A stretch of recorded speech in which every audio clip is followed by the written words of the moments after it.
नमस्कार, मैं आपके साथ रश्मि श्रीवास्तव और आप देख रहे हैं सी न्यूज भारत। वक्त हो गया यूपी बुलेटिन का। औरैया के दिव्यापुर थाना क्षेत्र के ग्राम भटपुरा निवासी किरण की मौत पर उसके मायके पक्ष के ने ससुरालियों पर जहर देकर हत्या करने का आरोप लगाया है। किरण की शादी 2012 में गोहानी खुर्द के अजय दोहरे से हुई थी। शुक्रवार को उसकी तबीयत अचानक बिगड़ी। जैसे ही सीएससी अजीतमल में भर्ती कराया, वहां उसकी मौत हो गई। शव को अस्पताल में छोड़कर ससुराल वाले फरार हो गए, जिसके बाद किरण के भाई दीपक कुमार ने आरोप लगाया कि बच्चा न होने के कारण ससुराल वाले उसे ताना मारते थे और दूसरी शादी की बात करते थे, जिसके चलते उन्होंने उसे जहर देकर मार दिया है। कोतवाली प्रभारी निरीक्षक राजकुमार ने मामले की जांच करते हुए शव पोस्टमार्टम के लिए भेजा और तहरीर मिलने पर रिपोर्ट दर्ज करने की बात कही है।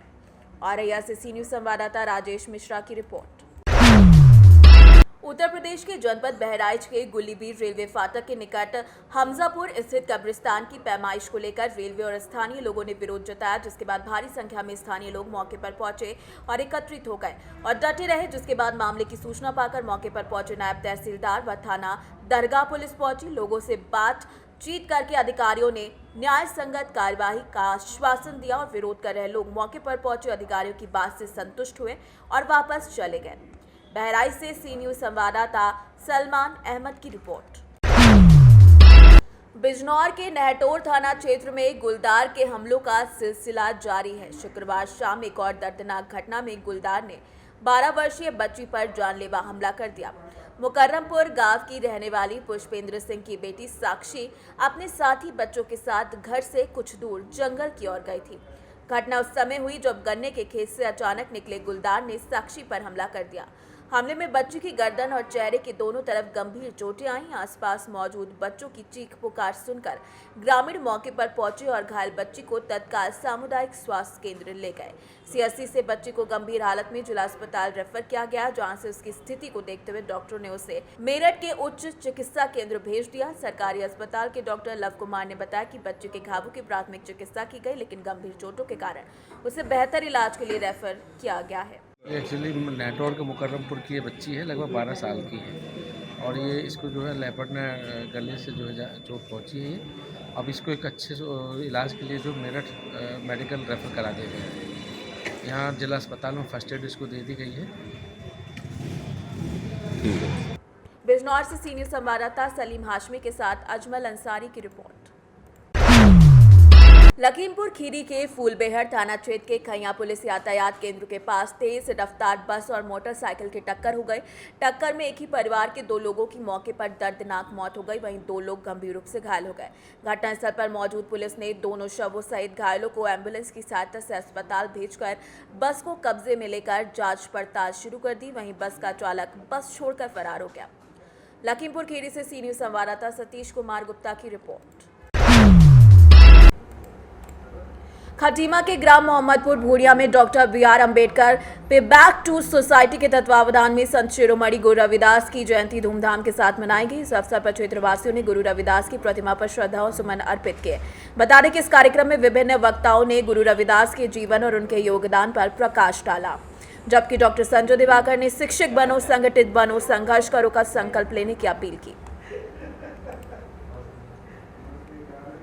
जय भीम साथियों, आज 12 फरवरी 2025 को डॉक्टर BR अम्बेडकर पे बैक टू सोसाइटी एवं ग्राम सभा मोहम्मदपुर भूड़िया की कमेटी द्वारा मिलकर दोनों के संयोजन में जो है संत शिरोमणि श्री रविदास गुरु जी के जो है जयंती समारोह को भव्य तरीके से मनाया गया, जिसमें मुख्य रूप से जो है खटीमा क्षेत्र के विधायक श्री भुवन चंद कापड़ी जी ने प्रतिभाग किया एवं उन्होंने जो है वहाँ पे टाइल्स जो है मंदिर में टाइल्स लगाने का जो है आश्वासन दिया।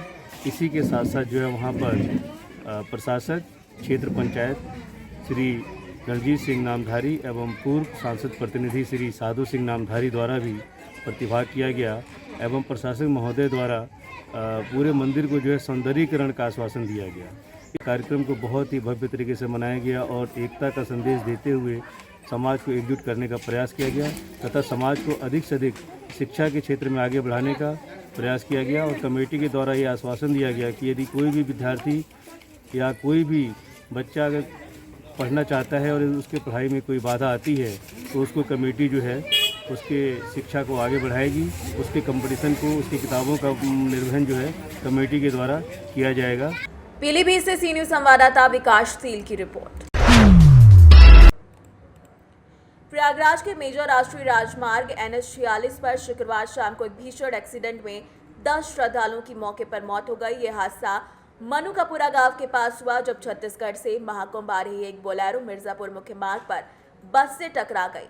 बस ट्रैक्टर में बोलेरो के परखच्चे उड़ गए और 10 श्रद्धालु मौके पर ही शहीद हो गए। घटना की सूचना मिलते ही मेजर पुलिस भारी बल के साथ मौके पर पहुंची और शवों को बाहर निकालने के लिए जेसीबी बुलवाया। बताया जा रहा है कि बस मध्य प्रदेश की थी और सभी मृतक श्रद्धालु छत्तीसगढ़ के थे। रात्रि लगभग 1 बजे थाना मेजा अंतर्गत एक दुर्घटना हुई है, जिसमें एक बस और बोलेरो की टक्कर हुई, जिसमें बोलेरो में सवार 10 लोगों की मृत्यु हुई है और ये सभी 10 लोग छत्तीसगढ़ में कोरबा के रहने वाले थे। अभी सभी मृतकों को जिला अस्पताल भिजवाया गया है और साथ ही जो बस में 60 लोग सवार थे, जिनमें जो लोग कुशल हैं उनको अभी ब्लॉक में वो सुरक्षित हैं और उनके भिजवाने की व्यवस्था की जा रही है और साथ साथ जो कुछ लोग घायल हैं उनको फर्स्ट एड कराकर उनको भी साथ साथ वो मध्य प्रदेश के रहने वाले हैं उनको भी भेजने की व्यवस्था की जा रही है। सभी मैं और पुलिस आयुक्त महोदय हम लोग साथ में यहाँ पे स्पॉट विजिट करने आए हैं। हमारे सभी अधिकारी कर्मचारी मौजूद हैं और अस्पताल में भी ब्लॉक में भी सभी राहत कार्यों में लगे हुए हैं।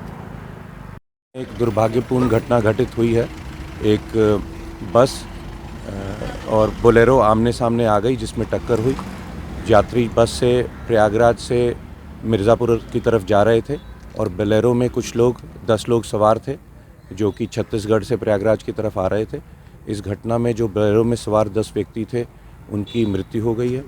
उनके परिवारजनों को संपर्क कर लिया गया है, वो लोग यहाँ पर पहुँच रहे हैं। जो बस में यात्री थे उनमें से कुछ लोग घायल हुए, मामूली चोटें आई हैं, उनको फर्स्ट एड प्रदान कर दिया गया है और वैकल्पिक व्यवस्था करके उनको अपने गंतव्य पर पहुँचाया जा रहा है। प्रयागराज से सी न्यूज़ संवाददाता बुद्धसेन वर्मा की रिपोर्ट।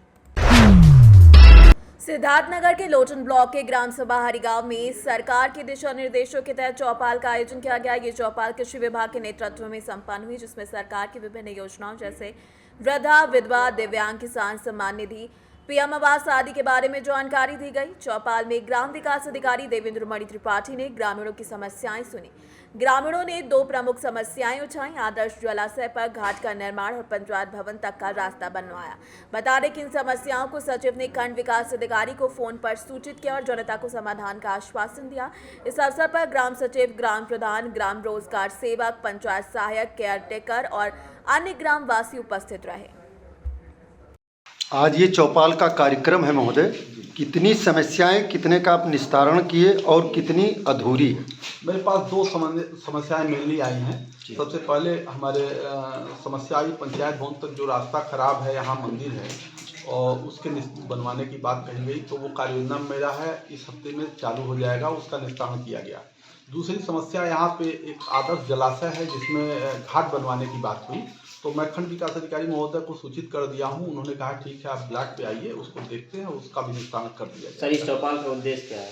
इस चौपाल का उद्देश्य है सरकार की जो भी योजनाएं चलाई जा रही हैं, चौपाल के माध्यम से हम लोग जन जन तक पहुंचाते हैं और गांव के लोगों की जो समस्याएं होती हैं उसको हम लोग सुन के उसका निस्तारण करते हैं। जैसे प्रधानमंत्री आवास सर्वे चल रहा है, हम उसके बारे में पूरा विस्तार से बताए हैं कि ये मापदंड है, इस मापदंड में जो लोग भी आते हैं अगर कोई मिलता है तो हमें बताए, उसका मैं निस्तारण करता हूँ, उसको आवास दिया जाएगा। वृद्धा पेंशन, विधवा पेंशन, विकलांग पेंशन, ये सारी योजनाएं हैं जिसके बारे में मैं बता रहा हूँ लोगों को। जो समस्याएं आ रही हैं उसका निस्तारण मैं कर रहा हूँ। मेरे पास अब तक 2 समस्याएं आई हैं, अभी चौपाल देर तक चलेगा, जैसे जैसे आएंगी समस्याएं मैं निस्तारण करता रहूँगा। सिद्धार्थनगर से सी न्यूज़ संवाददाता सुशील कुमार खेतान की रिपोर्ट। फिलहाल इस बुलेटिन में बस इतना ही। देश दुनिया की तमाम खबरों के लिए आप देखते रहिए सी न्यूज़ भारत।